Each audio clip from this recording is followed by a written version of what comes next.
Virat chilli powder అన్ని రకాల వంటలకు పచ్చళ్లకు సరైన chilli powder. No colour no chemicals. 100 మంది పేషెంట్లు చూస్తే దాంట్లో ఆల్మోస్ట్ 60 నుంచి 70 దాకా ఈ రెండు ప్రాబ్లమ్సే ఉంటాయి. బ్యాక్ పెయిన్, మోకాలు నొప్పి. బ్యాక్ పెయిన్కి ఏమో మెకానికల్ బ్యాక్ పెయిన్ అది కారణం. అంటే సరిగ్గా కూర్చోలేకపోవటం, దాంట్లో సరిగ్గా కూర్చోకపోవటం, తర్వాత కంటిన్యూస్ వర్క్ చేయటం, ఫార్వర్డ్ బెండింగ్ చేయటం, కంప్యూటర్స్ సరిగ్గా యూజ్ చేయకపోవటం, ఇట్లా అంటే ఎర్గానమిక్స్ తప్పు చేయటం వల్ల, అంటే మంచి పద్ధతులు నిర్వర్తించుకోకుండా బాడీని అబ్యూజ్ చేయడం వల్ల వచ్చేది నడుము నొప్పి.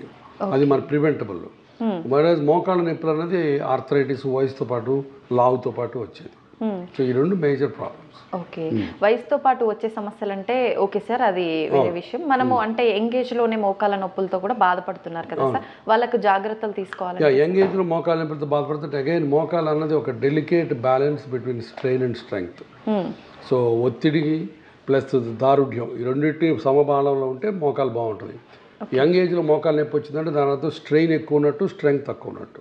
దాన్ని రివర్స్ చేయాలి మనం. స్ట్రెయిన్ తగ్గించుకోవాలంటే మెయిన్ 2 పనులు చేయకూడదు. మెట్లు బాగా తగ్గించాలి, కింద కూర్చోకూడదు. ఇండియన్ టాయిలెట్లో కూర్చున్నట్టు స్క్వాటింగ్ కూర్చున్నా, మెట్లెక్కి దిగిన ఈ 2 ప్రక్రియల వల్ల మోకాలులో 4 రెట్ల బరువు పోద్ది. మామూలుగా మీరు 70 కేజీలు అనుకోండి, మెట్లకి దిగినప్పుడు 200 కేజీల పైన బరువు మోకాల మీద వెళ్తుంది. అట్లానే ఇండియన్ టాయిలెట్లో కూర్చున్నా కూడా అలానే జరుగుతుంది. కాబట్టి ఈ 2 ప్రక్రియలు కానీ మనం మానేస్తే దైనందిన జీవితంలో మోకాల మీద లోడ్ తగ్గుద్ది. చాలా మందికి మెట్లెక్కి దిగితే మంచి వ్యాయామం అని అపోహ ఉంటుంది. నిజమే, మెట్లెక్కి దిగటం గుండెకి మంచిది, లంగ్స్కి మంచిది, బట్ మోకాళ్ళకి మంచిది కాదు.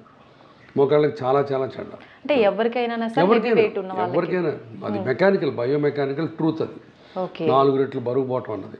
కాబట్టి మెట్లు తగ్గించి దాని బదులు వేరే ఎక్సర్సైజ్ చేయొచ్చు. Brisk walking, cycling, treadmill, swimming అవన్నీ చేయొచ్చు. మెట్లు మట్టుకు మోకాలకి డెఫినెట్గా బ్యాడ్. ఎస్పెషల్లీ పటల్లో ఫెమరల్ జాయింట్ అంటాం, అంటే మోకాలు చెప్ప వెనకాల ఉన్న జాయింట్ ఉంటుంది, దానికి ఫెమర్ బోన్కి మధ్యలో ప్రెషర్స్ ట్రమెండస్గా పెరుగుతాయి. కాబట్టి అది అవాయిడ్ చేయడం మంచిది. తర్వాత స్ట్రెంగ్త్ ఎలా పెంచుకోవాలి, ఇప్పుడు స్ట్రెంగ్త్ తగ్గించుకోవడం చెప్పాను. స్ట్రెంగ్త్ ఎలా పెంచుకోవాలంటే ఈ మోకాల పైన ఉన్న తొడ మజిల్ క్వాడ్రిసెప్స్ అంటాం. ఆ మజిల్ ఎంత బాగా పనిచేస్తే మోకాల్లో లోడ్ అంత బాగా తగ్గుతుంది. నేను పేషెంట్లకు అర్థమయ్యేది చెప్తుంటాను. మోకాలు అర్జునుడు అయితే తొడ కృష్ణుడు. సో కృష్ణుడు బాగుంటే అర్జునుడు బాగుంటాడు, కృష్ణుడు నిద్రపోతే అర్జునుడు నిద్రపోతాడు. సో కాబట్టి క్వాడ్రిసెప్స్ మజిల్ చాలా ఇంపార్టెంట్. అట్లానే ఇప్పుడు నెక్ పెయిన్కి ఐసోమెట్రిక్ నెక్ ఎక్సర్సైజ్ చెప్తాం.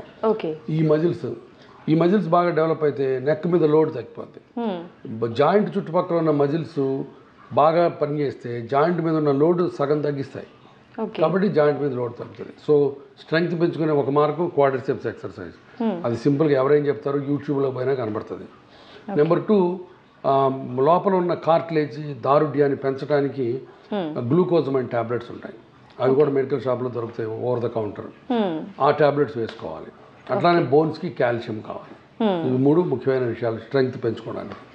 అది అంతేగాని పనికిరాని ఇంజక్షన్లు, ఇప్పుడు చాలామంది ఇంజక్షన్లు చేసి మిమ్మల్ని నడిపిస్తాం, పిఆర్పీలు, ప్లాస్మా థెరపీలు అని ఇట్లా రోజు దొంగ డాక్టర్లు ఎక్కువైపోయారు.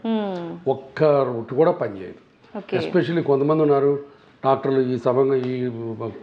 ఈ సందర్భంగా మీతో పంచుకోవాలని ఉంది నాకు. ఒక డాక్టర్ ఉన్నాడు, చెక్ పోస్ట్ దగ్గర ఉంటాడు, పేరు చెప్పడం బట్ అందరికీ తెలుసు. ఆయన బౌన్సర్లు పెట్టుకొని ఉంటాడు. బౌన్సర్లు ఎందుకమ్మా నీకు? భయం, ఎందుకంటే జనం వచ్చి కొడతారని. ఎందుకంటే అది చేసే పని ఇదే. 4th స్టేజ్ అంటే మోకాళ్ళు అరిగిపోయి అసలు మంచాన పడిపోయే పేషెంట్లకు కూడా ఇంజక్షన్లు చేస్తామని చెప్పి 2 లక్షల రూపాయల పైన తీసుకుంటాడు. ఇలాంటివి దోపిడీ. ఈ దోపిడీని అరికట్టాల్సిన బాధ్యత మీకుంది, నాకుంది, ప్రజలకు ఉంది. అది సంగతి. చాలా చాలా తప్పులు, వెరీ అనెథికల్. ఎర్లీ స్టేజెస్లో స్టెమ్ సెల్స్, పిఆర్పీలు పనిచేస్తే నాకు తెలియదు, బట్ ప్రయత్నం చేస్తున్నారు కొంతమంది. బట్ 4th, 3rd స్టేజ్లో బోను రాసుకుంటున్నప్పుడు అసలు ఆ పేషెంట్ వస్తే, ఇప్పుడు ఆపరేషన్ భయపడి చాలామంది వెళ్తారు అక్కడికి. పేషెంట్లకు ఉన్న భయాన్ని నువ్వు ఎక్స్ప్లాయిట్ చేసుకొని పనికిమాలిన ఇంజక్షన్ చేయడం అనేది చాలా అనెథికల్. పేషెంట్ భయపడి వచ్చినా, అమ్మ నువ్వు చాలా అడ్వాన్స్ స్టేజ్లో ఉన్నావు, నీకు ఇంజక్షన్లు పనికిరావు, నువ్వు ఆపరేషన్ చేయించుకో, లేకపోతే ఇంటికి వెళ్ళి రెస్ట్ తీసుకొని చెప్పాలి. వాళ్ళకు కూడా మాయ చేసి నువ్వు 2 లక్షల రూపాయలు కొట్టేస్తున్నావు అంటే వాళ్ళు అప్పులు చేసి తీసుకొచ్చి మరీ పెడుతున్నారు. ఇది చాలా దారుణం, భయంకరమైన ప్రాక్టీసు. ఆ డాక్టర్కి నేను సభాముఖంగా చెబుతున్నాను, అని ఎప్పుడో డెఫినెట్గా పోలీసులు పట్టుకెళ్తారు. అంత తప్పు పనులు చేస్తున్నాడు. నిజంగా ఒక రకంగా ప్రజల్ని మోసం చేయటమే కదా, మోసం చేయటమే, భయంకరమైన మోసం చేయటం. అందుకనే చెప్తున్నాను, అలాంటి పనులు అసలు పేషెంట్లకు కూడా మీరు అడ్వాన్స్డ్ ఆర్థరైటిస్ వస్తే డాక్టర్లకు చూపించుకోండి, ఎక్సర్సైజ్ చేయండి. అన్నిటికీ ఆపరేషన్ అవసరం లేదు. మీరు గురువారెడ్డి దగ్గరికి వెళ్తే ఆపరేషన్ అంటాడని భయపడాల్సిన పని లేదు. నేను నా దగ్గరికి రోజు 100 మంది వస్తే 20 మందికి ఆపరేషన్ చెప్తాను. అనవసరంగా ఆపరేషన్ ఏ ఒక్కళ్ళు చేయము. బట్ అనవసరంగా ఇంజక్షన్లు చేస్తున్నారు. ఆ ఇంజక్షన్లు చేయించుకొని డబ్బులు వేస్ట్ చేసుకోవద్దు. డబ్బుల కంటే ముఖ్యం ఒక్కోసారి ఆ ఇంజక్షన్లు లోపల జాయింట్లో ఇన్ఫ్లమేషన్ వచ్చి ఇన్ఫెక్షన్ వస్తుంది. నా దగ్గర కనీసం 4 అట్లా ఇన్ఫెక్షన్ వచ్చిన పేషెంట్లు ఉన్నారు. అప్పుడు జీవితం అంతా పోయినట్టే. కాబట్టి తొందరపడి మాయ మాటలు నమ్మి ఆపరేషన్ అని భయపడి వెళ్ళి ఇంజక్షన్లు చేయించుకోవద్దు. అది పేషెంట్లకి చెప్పే విన్నపం. నేను అసలు అరుగుదల అనేది ఎందుకు వస్తుంది సార్? ఇందాక మీరు చెప్పినట్టుగా స్ట్రెంత్ లేకపోవడం వల్లే అంటారా? జెనెటిక్స్ కూడా అరుగుదల మెయిన్ వయసుని బట్టి, తర్వాత బరువుని బట్టి, ఈ 2 మెయిన్. మూడోది యాక్సిడెంట్. ఒక్కోసారి మోకాలు యాక్సిడెంట్ అయ్యి లోపల ఎముకలు ఇరుగుతాయి. అప్పుడు కార్టిలేజ్ కూడా దెబ్బతిని దానివల్ల వస్తుంది. దాన్ని పోస్ట్ ట్రామాటిక్ ఆర్థరైటిస్ అంటారు. బట్ మేజర్ కారణం వచ్చి వయసు, ఆ రెండో కారణం వచ్చి లావు. వయసును మనం ఆపలేము, బట్ లావుని మనం నియంత్రించవచ్చు. సో ఈ 2 ముఖ్యమైన విషయాలు. ఓకే. అడల్ట్స్లో ఎక్కువగా మనకు ఆర్థోపెటిక్ సమస్యలు అంటే మనకు మోకాలు నొప్పులు ఎక్కువగా వస్తుంటాయి అన్నారు కదా సార్, మనకు ముందుగానే సిమ్టమ్స్ ఏమైనా తెలుస్తాయా సార్? మోకాళ్ళ నొప్పులు మొదటి నుంచి ఎట్లా అంటే బాగా స్టిఫ్ అయిపోతాయి. మార్నింగ్ స్టిఫ్నెస్ అంటారు దాన్ని. పొద్దున్న లేవగానే మోకాలంతా బండలాగా కాసేపు అట్లు ఇట్లా అనుకుంటే తప్ప పట్టేసినట్టు ఉంటాయి. అది మార్నింగ్ స్టిఫ్నెస్. తర్వాత మెల్లగా చప్పుళ్ళు మొదలవుతాయి, తర్వాత వాపులు వస్తాయి, తర్వాత మెట్లెక్కి దిగుతున్నప్పుడు క్రీక్ క్రీక్ అని మన అరిగిపోయిన చెక్క ముక్కలు అన్నట్టు వస్తుంది. ఇవన్నీ దాన్ని క్రిప్టెస్ అంటారు. సో మెయిన్ మొదట్లో నొప్పి, డిస్కంఫర్ట్, కొంత స్వెల్లింగ్, మార్నింగ్ స్టిఫ్నెస్ మొదటి స్టేజ్లో. ఇక రాను రాను బాగా ఎక్కువ అవుతుంటే మోకాళ్ళు వంగిపోతాయి. దొడ్డికాళ్ళు అంటే అట్లా వంగిపోతాయి. తర్వాత కుంటు మొదలవుతుంది. ఒక దొడ్డికాలు వచ్చి కుంటు వచ్చిందంటే ఇక దాని అర్థం లాస్ట్ స్టేజ్లోకి వెళ్ళిపోయినట్టు. ఇంకా అప్పుడు అంటే ట్రీట్మెంట్ ఆపరేషన్ తప్ప మార్గం లేదు. ఓకే. ఆపరేషన్ అంటే ఏంటి సార్? మనం అంటే రీప్లేస్మెంట్ ఉంటుందా? ఎలా ఆపరేషన్ అంటే నీ రీప్లేస్మెంట్ అంటే నేను చూపిస్తాను ఒకసారి మోడల్ తెప్పించి. మోకాళ్ళు అరగడం అంటే ఇప్పుడు బేసికల్గా మామూలుగా మోకాళ్ళు బోన్కి మధ్య కార్టిలేజ్ ఇలా ఉంటుంది చూసారు కదా, మెత్తగా నున్నగా పచ్చి కొబ్బరి ముక్కలా ఉంటుంది. అది వయసు వస్తున్న కొద్దీ ఎండిపోయి ఈ రకంగా తయారవుతుంది, ఊడిపోతూ ఉంటుంది. ఇది ఎండిపోయి ఎండు కొబ్బరి ముక్కలా తయారై తర్వాత ఊడిపోతుంది కొబ్బరి. సో అప్పుడు మొత్తం ఆర్థరైటిస్ వచ్చినట్టు. లాస్ట్ స్టేజ్ 4 స్టేజ్లు ఉంటాయి. 4th స్టేజ్కి వచ్చినప్పుడు ఇక కంప్లీట్గా ఎముక రాసుకొని మధ్యలో గుజ్జంతా పోద్ది. అప్పుడు ఈ ఆపరేషన్ పడుతుంది. దీన్ని నీ రీప్లేస్మెంట్ అంటారు. ఇప్పుడు ఇలా చెక్కేసి ఇది చూసారా, ఇటుపక్క స్టీల్ ఇటుపక్క ప్లాస్టిక్ వేస్తాం, దాన్ని నీ రీప్లేస్మెంట్ అంటారు. అదొక్కటే ఆపరేషన్. ఇంకా అరిగిన తర్వాత. ఓకే సార్, అయితే ఈ ఆపరేషన్ నీ రీప్లేస్మెంట్ అయిన తర్వాత నార్మల్గా మనం బిఫోర్ ఇది ప్రాబ్లం రాకముందు ఎలా ఉన్నామో అలానే ఉండొచ్చు. ఆపరేషన్ ఇప్పుడు ఎంతో సక్సెస్ఫుల్ ఆపరేషన్ ఇది. 100 మందికి చేస్తే 99 మందికి సక్సెస్ ఆపరేషన్ ఇది ప్రాపర్ హాస్పిటల్ సెటప్లో. ఆ కొత్త మోకాలు మళ్ళీ 20 నుంచి 25 ఏళ్ళు ఉంటుంది. సో మళ్ళీ అన్ని పనులు చేసుకోవచ్చు, ఒక ఇండియన్ టాయిలెట్లో కూర్చోవడం తప్ప. ఓకే, అంటే ఫ్లోర్ పైన మరి బెండ్ అయి కూర్చునేటట్టుగా కాకుండా నార్మల్గా అన్ని చేసుకోవచ్చు. అయితే ఈ ఎముకలకి సంబంధించిన ఈ ప్రాబ్లమ్స్ రావడానికి ఫుడ్ హ్యాబిట్స్ కూడా కారణం అంటారా సార్? ఫుడ్కి డైరెక్ట్గా రిలేషన్ లేదు. కొంతమంది వంకాయ తింటే మోకాళ్ళ నొప్పులు వస్తుంటారు, అది కరెక్ట్ కాదు. భోజనం తీసి లావు ఎక్కితే లావు వల్ల నొప్పులు వస్తాయి, అంతే తప్ప డైరెక్ట్ రిలేషన్ లేదు. ఓకే, మనకు రీప్లేస్మెంట్ అయిన తర్వాత ఫుడ్ రెస్ట్రిక్షన్స్ కానీ ఏమైనా కండిషన్స్? రీప్లేస్మెంట్ మీరు ఏదైనా తినచ్చు. ఇప్పుడు ఆబ్వియస్గా లావు ఎక్కడం మంచిది కాదు, మీరు ఏదైనా తినచ్చు. డైరెక్ట్గా ఫుడ్కి మోకాళ్ళకి సంబంధమే లేదు. ఓకే, ఆర్థరైటిస్ లో కూడా మనకు టైప్స్ ఉన్నాయా సార్? టైప్స్ 2 రకాలు. Main osteo arthritis, rheumatoid arthritis. Osteo arthritis అంటే ఇందాక మనం అనుకున్నట్టు వయసుతో పాటు కీళ్ళు అరిగిపోయి వస్తే దాన్ని ఆస్టియో ఆర్థరైటిస్ అంటారు. రుమటాయిడ్ ఆర్థరైటిస్ అంటే బాడీలోనే చేంజెస్ వచ్చి, రక్తంలో చేంజెస్ వచ్చి ఆటో ఇమ్యూన్ ప్రాబ్లం అంటారు. అంటే నీ జాయింట్లో ఉన్న కార్టిలేజ్ని నీ బాడీలో ఉన్న రక్త కణాలు శత్రువు కింద పరిగణిస్తాయి, వెళ్ళి వాటితో యుద్ధం చేసి వాటిని డ్యామేజ్ చేస్తాయి. సో నీ బాడీలో సెల్సే నీ కార్టిలేజ్ని విరగొడతాయి. That's called autoimmune problem. అది రుమటాయిడ్ ఆర్థరైటిస్ అంటారు. రుమటాయిడ్ ఆర్థరైటిస్ చిన్న వయసులో వస్తుంది, 16 ఏళ్ళ నుంచి వస్తుంది. తర్వాత మల్టిపుల్ జాయింట్స్, వేళ్ళు, మోకాళ్ళు, హిప్ జాయింట్స్ అన్నీ ఎఫెక్ట్ అవుతాయి. ట్రీట్మెంట్ వచ్చి చివరికి అడ్వాన్స్డ్ ఆర్థరైటిస్, రుమటాయిడ్ కానీ ఆస్టియో ఆర్థరైటిస్ కానీ మోకాళ్ళ operation, hip joint operation, so surgery. But మొదట్లో మెడికల్ ట్రీట్మెంట్ డిఫరెంట్ ఉంటుంది. రుమటాయిడ్ ఆర్థరైటిస్కి డిసీజ్ మాడిఫైయింగ్ డ్రగ్స్ అని ఉంటాయి, DMRDs అంటారు. ఆస్టియో ఆర్థరైటిస్కి వేరే రంగులు ఉంటాయి, అది ఎంటైర్లీ డిఫరెంట్. అందుకని రుమటాయిడ్ ఆర్థరైటిస్ ఉంటే మేము ట్రీట్ చేయం, దాన్ని రుమటాలజిస్ట్ దగ్గర పంపిస్తాం. రుమటాలజిస్ట్ అని వేరే స్పెషలిస్టులు ఉంటారు, వాళ్ళు చూడాలి. ఆ మోకాళ్ళు బాగా పాడైపోయి ఆపరేషన్కి వచ్చినప్పుడు మేము చూస్తాం. అయితే మనకు ఆపరేషన్ స్టేజ్కి రాకముందు బిఫోర్ స్టేజెస్లో ట్రీట్మెంట్ ద్వారా మనం రీప్లేస్మెంట్ వరకు వెళ్ళే ఛాన్స్ లేకుండా చేయొచ్చా సార్? ఆపలేం. మోకాళ్ళు అరగడం అనేది వయసు లాంటిది, వయసును ఆపలేం కదా, అట్లానే మోకాళ్ళు అరగడం ఆపలేం. కాకపోతే మనం జాగ్రత్తలు తీసుకొని ఎక్సర్సైజ్ చేసి మంచి పనులు చేస్తే స్లోగా వెళ్తుంది అది ప్రోగ్రెస్, లేకపోతే తొందరగా అయిపోద్ది. అంతేగాని ఇప్పుడు ఫర్ ఎగ్జాంపుల్ 4 స్టేజ్లు ఉన్నాయి, 2వ స్టేజ్ నుంచి ట్రీట్మెంట్ స్టార్ట్ చేస్తే మీ మోకాలు 2వ స్టేజ్లో ఆగదు, 1లోకి వెళ్ళదు, 3లోకి వెళ్తుంది, 3 నుంచి 4కి వెళ్తుంది, అది ఆటోమేటిక్ అని ఏజ్ లాగా. కాకపోతే మనం చేసే ఎక్సర్సైజులు మనం చేసే దీన్ని బట్టి స్లోగా వెళ్తుంది. లాగున్నారనుకోండి తొందరగా వెళ్తుంది. సో ఈ సంగతి. ఓకే. అయితే సార్ ప్రస్తుత కాలంలో చూసుకుంటే యూత్ అంతా హై హీల్స్ చెప్పులు వేసుకోవడం బాగా అలవాటు అయిపోయింది, ప్యాషన్ అయిపోయింది కదా సార్, అది కూడా మనకు మోకాళ్ళ నొప్పులు రావడం. మంచి క్వశ్చన్ అడిగారు. ఆడపిల్లలు హై హీల్స్ వేసుకుంటే heel pain, ankle pain, knee pain, hip pain, back pain, 5 పెయిన్లు ఒకేసారి వస్తాయి. కాబట్టి 5 పార్ట్స్ ఆఫ్ ద బాడీని ఒకే దెబ్బతో మీరు ఇబ్బంది పెట్టాలంటే హై హీల్స్ వేసుకోవాలి. బట్ కాకపోతే హై హీల్స్ ఫ్యాషనబుల్ అండ్ తప్పదు, part of the game. But too much height stilettos అంటారు కదా, అవి పెన్సిల్ షూస్ ఇట్లాంటివి చాలా డేంజరస్. యాంకిల్ మీద లోడ్ పడుతుంది, బ్యాక్ మీద లోడ్ పడుతుంది. నేను ఎప్పుడు నా దగ్గరకు వచ్చిన పేషెంట్, అమ్మ ఎప్పుడో ఫ్రైడే రోజు సాటర్డే రోజు నైట్ క్లబ్లో తప్ప మిగతా టైంలో హై హీల్స్ వేసుకోవద్దు అని చెప్తారు. స్కిప్ చేయడమే బెటర్ అంటారు. Okay okay sir.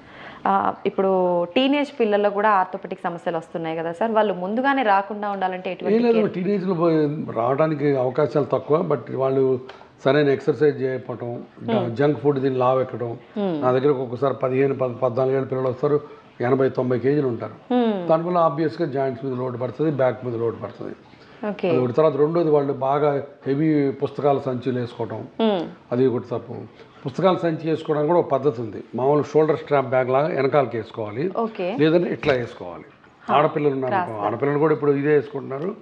ఒకవేళ ఇది వేసుకోవాలంటే ఇట్లా వేసుకోవాలి, ఇట్లా ఇటు పక్క వేసుకోకూడదు. వన్ సైడ్ ఇట్లా అక్రాస్ చెస్ట్ వేసుకుంటే అప్పుడు లోడ్ బాగా ఈవెన్గా అవుతుంది. తర్వాత అగైన్ వాళ్ళు వర్క్ చేసేది ఎప్పుడు వంగి టెక్స్ట్ చేయటం, వంగి ఐప్యాడ్లో ఆడుకోవటం, అది కూడా డేంజర్. ఒకవేళ మీరు ఫోన్ని మాట్లాడాలంటే, ఫోన్ టెస్ట్ చేయాలి, ఏదైనా వీడియో చూడాలంటే ఇట్లా దిండేసుకొని స్ట్రైట్గా కూర్చొని ఇట్లా చూడాలి, ఇట్లా చూడకూడదు. అట్లా చూస్తే నెక్ పెయిన్, బ్యాక్ పెయిన్ 2 వస్తాయి. సో సిట్టింగ్ పోస్చర్ చాలా ఇంపార్టెంట్. అన్ఫార్చునేట్గా మన టీనేజ్ పిల్లలు అది చేయట్లేదు. అవును సార్. సో అది సంగతి. చిన్న పిల్లల నుంచి ప్రతి ఒక్కరు కూడా ప్రస్తుతం చూసుకుంటే మొబైల్స్కి అడిక్ట్ అయిపోయి మొత్తం అందులోనే మీరు చెప్పినట్టుగా ఆ పొజిషన్ చూసుకోకుండా చూడటం వల్లే అంటారా సార్? మొబైల్ డెఫినెట్గా ఇట్లా చూడకూడదు, మొబైల్ చేస్తే ఇట్లా చూడాలి స్ట్రైట్గా. ఓకే. డయాబెటిక్ పేషెంట్లకు కూడా ఆర్థోపెటిక్ ప్రాబ్లమ్స్ ఎక్కువగా వచ్చే అవకాశం ఉంటుంది. డయాబెటిక్లో జాయింట్ ప్రాబ్లమ్స్ కంటే మజిల్స్ వేస్ట్ అవుతాయి. ఇప్పుడు మజిల్ ఉంది కదా, డయాబెటిక్ మయోపతి అని ఉంటుంది. డయాబెటీస్లో మజిల్స్కి ఉండాల్సిన దారుఢ్యం తగ్గిపోతుంది. ఎప్పుడైతే మజిల్స్ వీక్ అవుతాయో ఇందాక మనం కూడా దాని చుట్టుపక్కల ఉన్న జాయింట్స్ మీద లోడ్ పడుతుంది. సో కాబట్టి డయాబెటీస్లో అది ప్రాబ్లం. ఎందుకంటే డయాబెటిక్ డైరెక్ట్గా జాయింట్ రిలేషన్ లేదు, బట్ మజిల్స్ వీక్ అవడం వల్ల జాయింట్ నొప్పులు కూడా కొంత డయాబెటీస్లో ఎక్కువ ఉంటాయి. ఒక్కొక్కసారి డయాబెటిక్ ఎక్స్ట్రీమ్ డయాబెటీస్లో న్యూరోపతిక్ జాయింట్స్ అని ఉంటాయి. అంటే దాని అర్థం జాయింట్లో నొప్పి ఉండదు. నొప్పి లేకపోతే వాళ్ళ హాయి కదా అనుకుంటాం మనం, కానీ తప్పది. దేవుడు మనకి నొప్పి ఎందుకు ఇచ్చాడంటే ప్రొటెక్ట్ చేసుకోవడానికి. వాళ్ళకు డయాబెటిక్ ఒక్కొక్కసారి న్యూరోపతిక్ జాయింట్స్ అని యాంకిల్ జాయింట్ మొత్తం లోపల ఉన్న ఎముకలన్నీ ఇరిగిపోయి, జాయింట్ అంతా అరిగిపోయి, మోకాలంతా యాంకిల్ అంతా డిఫార్మ్డ్ అయిపోద్ది, అయినా వాళ్ళకి నొప్పి ఉండదు. తర్వాత వాళ్ళు ఎక్కడన్నా వేడి మీద కాలేస్తే మంట తగలదు, సో దాంతో పుండ్లు పడతాయి. సో డయాబెటిక్ న్యూరోపతిక్ జాయింట్స్ చాలా ఇబ్బందికరమైన విషయాలు. అది డయాబెటీస్లో ఎక్స్ట్రీమ్, అందరికీ రాదు, కొంతమందికి వస్తుంది. ఓకే. అయితే మనం రీప్లేస్మెంట్ విషయానికి వస్తే ఎక్కువగా మనకి ఈ సమస్య ఏజ్డ్ వాళ్ళలోనే వస్తుంది, మనకు అది వాళ్ళలోనే అవసరం పడుతుంది కదా సార్. వాళ్ళలో హెల్త్ ఇష్యూస్ కూడా ఎక్కువగా ఉంటుంటాయి కదా, అప్పుడు సర్జరీ చేయాలంటే ముందుగా ఇప్పుడు మేము చేసేది 70 years ప్లస్, ఇప్పుడు వాళ్ళు 85 years వాళ్ళు చేసి వచ్చాను. ఓకే. వాళ్ళందరికీ కోమార్బిడ్ కండిషన్స్ అంటారు, అంటే షుగరు, బీపీ ఇట్లాంటివి ఉంటాయి. బట్ ఆల్మోస్ట్ 60 to 70% ఆఫ్ పీపుల్కి ఉంటాయి. బట్ వాటన్నిటిని మేము ముందే ఒక 2 రోజుల ముందు ట్రీట్మెంట్ చేసుకొని, ఒక రోజంతా బ్లడ్ టెస్టులు చేయించుకొని, ఇప్పుడు ఏ మోకాళ్ళ ఆపరేషన్ చేయాలని అట్లా చేయం. ముందు ఒక రోజంతా కార్డియాలజిస్ట్ చూస్తాడు, డయాబెటాలజిస్ట్ చూస్తాడు, ఫిజిషియన్ చూస్తాడు, డెంటల్ డాక్టర్ చూస్తారు, ఎనస్థీషియాలజిస్ట్ చూస్తారు. వీళ్ళందరూ అన్ని పరీక్షలు చేసి వాళ్ళ రెస్పెక్టివ్ డిపార్ట్మెంట్ నుంచి గ్రీన్ ఫ్లాగ్ ఊపితేనే మేము ముందుకెళ్తాం. వీళ్ళలో ఏ ఒక్కళ్ళు అబ్జెక్షన్ పెట్టినా కూడా ఆపరేషన్ చేయం.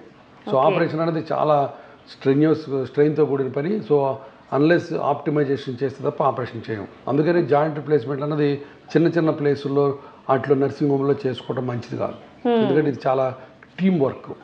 ఆపరేషన్ బాగానే అవుతుంది, ఆపరేషన్ అయిన తర్వాత కాంప్లికేషన్ వస్తాయి. ఎందుకంటే పేషెంట్ అందరూ 60-70 దాటిన వాళ్ళు. సో వాళ్ళకి కాంప్లికేషన్ వచ్చినప్పుడు రియల్ టైంలో ట్రీట్మెంట్ ఇవ్వడానికి కార్డియాలజిస్టులు కావాలి, క్యాత్ ల్యాబ్స్ కావాలి, డయాలసిస్లు కావాలి. సో ఇవన్నీ ఉన్న ప్లేస్లో చేయించుకోవడం మంచి పని. ఓకే, కాంప్లికేషన్స్ అంటే ఎటువంటి కాంప్లికేషన్స్? ఒక్కొక్కసారి మనం ఎంత జాగ్రత్తలు తీసుకున్నా ఆపరేషన్ అయిన తర్వాత 24-48 అవర్స్ ఒక్కోసారి హార్ట్ ప్రాబ్లమ్స్ వస్తాయి, ఒక్కోసారి లంగ్ ప్రాబ్లమ్స్ వస్తాయి. బట్ వెరీ రేర్, 1000 మందిలో ఒకరికి వస్తుంది. బట్ వస్తాయి ఒక్కోసారి రేర్గా. అందుకని పెద్ద సెటప్ ఉండి మంచి హాస్పిటల్ బ్యాకప్ ఉంటే ఇమీడియట్గా ట్రీట్ చేసుకోవచ్చు వాటిని కూడా. లేకపోతే ఒక్కోసారి ప్రాణ ప్రమాదం అవుతుంది. ఓకే, అంటే ముందుగానే రాకుండా మనం తీసుకునే ఛాన్స్ ఏం లేదు ఉంటుంది అంటే. బట్ ఒక్కొక్కసారి మనం ప్రీ ఆపరేటివ్గా ఎంత ఆప్టిమైజ్ చేసినా అన్నీ కరెక్ట్గా ఉంటాయి. బట్ ఒక్కోసారి 1000 మందిలో ఒకళ్ళకి ఆపరేషన్ అయిన తర్వాత ఆపరేషన్ స్ట్రెయిన్ వల్ల హార్ట్లో ప్రాబ్లమ్స్ వస్తాయి. ఆపరేషన్ ముందు బాగానే ఉంటుంది, ఆపరేషన్ తర్వాత రావచ్చు. అదేం డాక్టర్ గారు ఆపరేషన్ ముందు బాగానే ఉంది కదా, ఇప్పుడు ఎందుకు వచ్చిందని అడుగుతారు కొంతమంది. దాని మన చేతుల్లో ఏం లేదు. అక్యూట్ కొరోనరీ సిండ్రోమ్ అంటారు దాన్ని.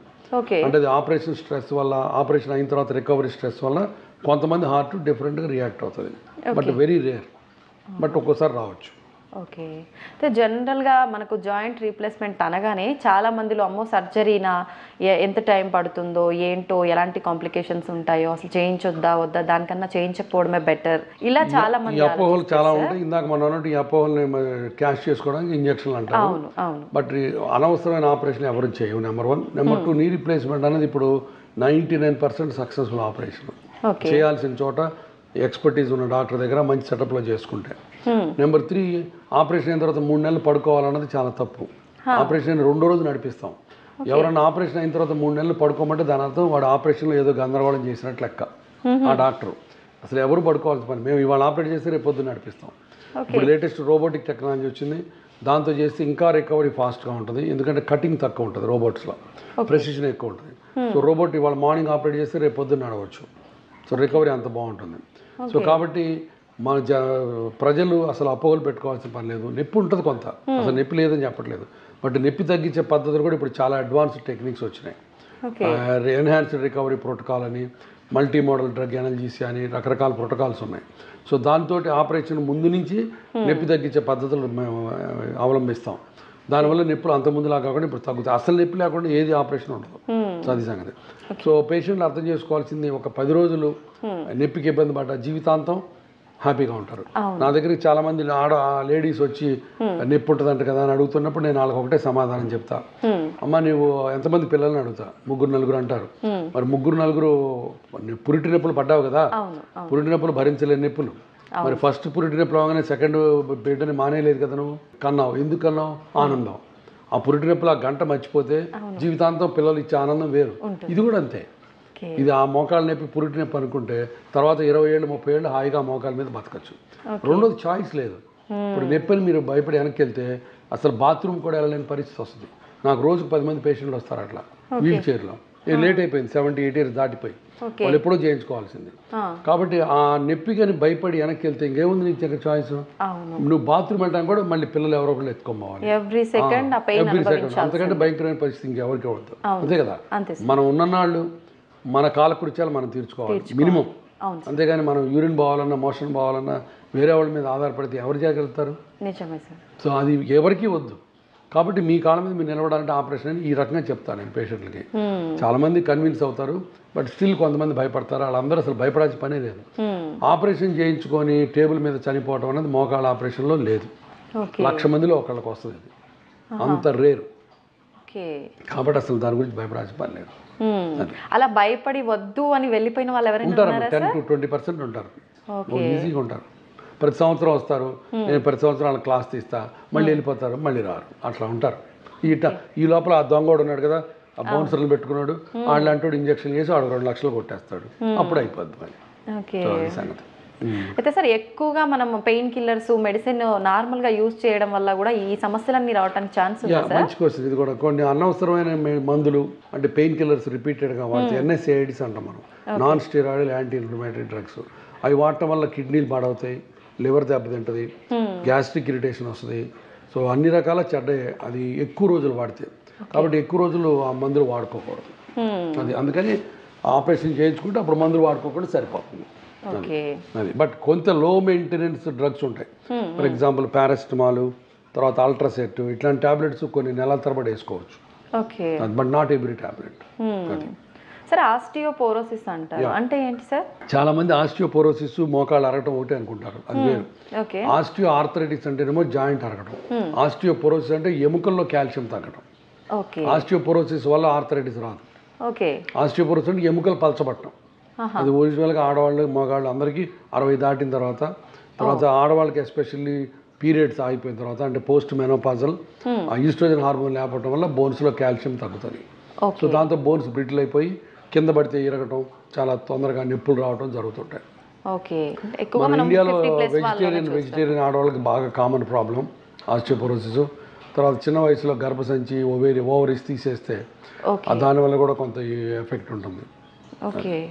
అయితే దీనికి ముందుగానే మనం అంటే జాగ్రత్త తీసుకోవాలంటే సార్ అలా జాగ్రత్త ఆడపిల్లలు ఎస్పెషల్లీ 16 ఏళ్ళ 20 ఏళ్ళ నుంచి కొంచెం ఎక్సర్సైజ్ బాగా చేయాలి, రెగ్యులర్ కాల్షియం ఇంటేక్ తీసుకోవాలి, తర్వాత మిల్క్ ప్రోడక్ట్స్, ఎగ్ ప్రోడక్ట్స్ తీసుకోవాలి, తర్వాత వాకింగ్ లాంటివి చేయాలి, అంటే ఇంపాక్ట్ యాక్టివిటీస్ ఉండాలి. దీంట్లో కూడా మనకు టైప్స్ ఉంటాయా సార్? ఆస్టియోపోరోసిస్లోనే ఉంటాయి, బట్ ఓవరాల్ జనరల్గా ఆస్టియోపోరోసిస్ అంటే సింపుల్ ఒకటే స్ట్రైట్ ఫార్వర్డ్ ఆస్టియోపోరోసిస్. దీనికి ట్రీట్మెంట్ ఎలా ఉంటుంది? ట్రీట్మెంట్ ఏదో దానికి కాల్షియము, వైటమిన్ డి, తర్వాత రెగ్యులర్ వాకింగ్, తర్వాత ఇప్పుడు దాంట్లో చాలా ఇంకా డిఫరెంట్ మాలిక్యూల్స్ ఉన్నాయి. ఆ మాలిక్యూల్స్ అవసరాన్ని బట్టి ఇస్తారు. అంటే ఫుడ్ రూపంలో తీసుకోవచ్చా సార్? ఫుడ్ రూపంలో సప్లిమెంట్స్ తీసుకోవాలి. ఆస్టియోపోరోసిస్ ఒకసారి ఎస్టాబ్లిష్ అయిన తర్వాత కంపల్సరీగా దానికి ట్రీట్మెంట్ ఫిజిషియన్స్ కానీ, డయాబెటాలజిస్టులు కానీ, రుమటాలజిస్టులు కానీ ఇస్తారు. దీనికి సిమ్టమ్స్ ఏమైనా ఉంటాయా సార్? అంటే ముందుగానే osteoporosis symptoms bone pains, muscle pains, బాగా ఇక్కడ నొక్కితే నొప్పి, ఇక్కడ నొక్కితే నొప్పి, ఇక్కడ నొక్కితే నొప్పి అంటుంటారు. అది మెయిన్. అది bone pain, muscle pain, that is ఆస్టియోపోరోసిస్కి సిమ్టమ్స్. అసలుగా ఒళ్ళంతా నొప్పులుగా ఉంటాయి అన్నమాట. అయితే ఇప్పుడు చాలా వరకు చిన్న పిల్లల్లో అయినా, పెద్దవాళ్ళు అయినా, మిడిల్ ఏజ్ అయినా, ఎవరైనా సరే ఎక్కడ పట్టుకున్న పెయిన్, మోకాలు నొప్పి, మెడ నొప్పి, ఆ నొప్పి, ఈ నొప్పి, కాలు నొప్పి కామన్గా వింటున్నాం సార్. అసలు దీనికి అంతా రీజన్ మంచి calcium food, calcium, vitamin D3 లేకపోవడం, సరైన ఎక్సర్సైజ్ లేకపోవడం. అది బోన్స్ స్ట్రాంగ్ ఉండాలంటే ఏ ఫుడ్ మన లైఫ్ స్టైల్లో? Regular milk, cheese, butter, eggs, boiled egg whites, ఇవన్నీ తీసుకోవాలి అన్ని. సో అన్ని లావు ఎక్కుతారంట, లావేం పెద్ద ఎక్కరు, కొలెస్ట్రాల్ ఫుడ్స్ కాదు ఇవన్నీ. సో అది తీసుకోవాలి తప్పదు. తర్వాత ladies especially from the age of 16 to 60 కంపల్సరీగా 1 గ్రామ్ ఆఫ్ కాల్షియం సప్లిమెంట్ తీసుకోవాలి. అట్లనే 1000 international units of vitamin D తీసుకోవాలి. సో అది అందుకని కాల్షియం సప్లిమెంట్స్ కూడా ఇంపార్టెంట్. 16 to 60. తర్వాత పీక్ బోన్ మాస్ అంటారు దాన్ని. అంటే మనం యంగ్ వయసులో మనం డబ్బులు సంపాదించి బ్యాంకులో వేసుకున్నట్టు, ఎస్పెషల్లీ ఉమెన్కి యంగ్ ఏజ్లో అంటే 16 to 40 ఇయర్స్లో బోన్ మాస్ ఎంత డెవలప్ అయితే అదే, ఇంక తర్వాత కొత్తగా డెవలప్ కాదు. దాన్ని పీక్ బోన్ మాస్ అంటారు. అది మీరు యంగ్ ఏజ్లో మంచి అలవాట్లతోటి బాగా ఎక్సర్సైజ్ చేసి మంచి ప్రోడక్ట్స్, మిల్క్ ప్రోడక్ట్స్ తీసుకుంటే అప్పుడు మీ పీక్ బోన్ మాస్, బ్యాంక్లో బాగా కాల్షియం ఎక్కువ ఉంటుంది, అది తర్వాత ఉపయోగపడుతుంది మీకు. అది అయితే సార్ జనరల్గా ఇంట్లో పెద్దవాళ్ళు చెప్తూ ఉంటారు బోన్ సూప్ తాగితే ఎముకలు గట్టి పడతాయి అని చెప్పి, అది నిజమే అంటారా సార్? నిజమే. Bone soup is a good nutrient for the micro nutrients ఉంటాయి, తాగొచ్చు.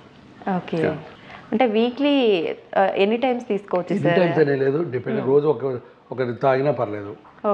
వెజిటేరియన్స్ కొంతమంది తాగరు. వెజిటేరియన్స్కి సోయా ప్రిపరేషన్స్, చీజు, తర్వాత టోఫు, పన్నీరు, ఇవి తీసుకోవాలి. మిల్క్ ప్రొడక్ట్స్ అవి తీసుకుంటే మంచిది. మోకాళ్ళు బాగా అరిగిన తర్వాత 4th స్టేజ్కి ఆపరేషన్ ముఖ్యం. ఇందాక చెప్పినట్టు నీ రీప్లేస్మెంట్. నీ రీప్లేస్మెంట్ మీద అపోహల గురించి ఆల్రెడీ మాట్లాడుకున్నాం. బట్ ఈ నీ రీప్లేస్మెంట్ 99% సక్సెస్ఫుల్ ఆపరేషన్, భయపడకుండా వచ్చి చేయించుకోవాలి. ఇప్పుడు దాంట్లో రోబోటిక్ టెక్నాలజీ వచ్చింది. రోబోటిక్ టెక్నాలజీతో చేస్తే ఇంకా రికవరీ ఫాస్ట్గా ఉంటుంది, బెండింగ్ ఎక్కువ ఉంటుంది, ఎప్పుడైనా కావాలంటే కింద కూర్చోవచ్చు. బట్ నీ రీప్లేస్మెంట్ నొప్పులు అని చెప్పి భయపడి వెళ్ళి దొంగ ట్రీట్మెంట్లు, దొంగ ఇంజక్షన్లు చేయించుకోవద్దని నేను ప్రజలందరికీ చేతులెత్తి దండం పెట్టి చెప్తున్నాను. మీరు నా దగ్గరకు వచ్చి ఆపరేషన్ చేయించుకోవడానికి భయపడితే ఇంట్లో కూర్చొని చేతనంత వరకు ఎక్సర్సైజ్ చేసి ట్యాబ్లెట్స్ వేసుకోండి. బట్ ఈ పనికిమాలిన ఇంజక్షన్లు చేయించుకోవద్దు, పనికిరావు. వాటి వల్ల ఒక్కోసారి డేంజరు, ఇన్ఫెక్షన్ వచ్చిందంటే మోకాలు మొత్తం పాడైపోద్ది, కాబట్టి అది చేయొద్దు. అయితే సార్ డాక్టర్ అంటే మనకు దేవుడితో సమానం అంటుంటారు. నిజంగా ఏ ప్రాబ్లం వచ్చినా భగవంతుడు మన దగ్గర లేకపోయినా డాక్టర్ల రూపంలో మన దగ్గర ఉండి ఏ సమస్య వచ్చినా క్లియర్ చేస్తూ ఉంటారు. నిజంగా మీకు ముందు నుంచే డాక్టర్ అవ్వాలని ఉండేనా సార్? నాకు చిన్నప్పటి నుంచి డాక్టర్ కావాలని మా అమ్మ కోరిక కూడా. సో అది అందుకనే 1, 2, 3, 4 సార్లు మెడికల్ ఎంట్రన్స్ రాసి 4సారి సీట్ సంపాదించాను నేను. మొదటి మరి ఎవ్రీ టైం 1 మార్క్ 2 మార్క్స్లో తగ్గిపోయేది. అప్పుడు కాకినాడ రంగనాథ మెడికల్ కాలేజీలో డొనేషన్ ఎంత 70,000 రూపీస్ ఎంతో. ఆ 70,000 నా దగ్గర లేవు. సో కాబట్టి మెడికల్ కాలేజీ కోసం పట్టు వదలని విక్రమార్కుల్లాగా చివరికి సీట్ సంపాదించాను. That's what I enjoy every moment of my doctor career. Okay. Age నుంచి అనిపించింది సార్ మీకు డాక్టర్ అవ్వాలని? ఆల్మోస్ట్ చిన్నప్పటి నుంచి 10th క్లాస్ నుంచి. జనరల్ గా సార్ పిల్లలు నేను డాక్టర్ అవుతా, నేను లాయర్ అవుతా అంటుంటారు చిన్నప్పటి నుంచే, కానీ దాన్ని అందరూ ఒక స్టాండ్ తీసుకోరు.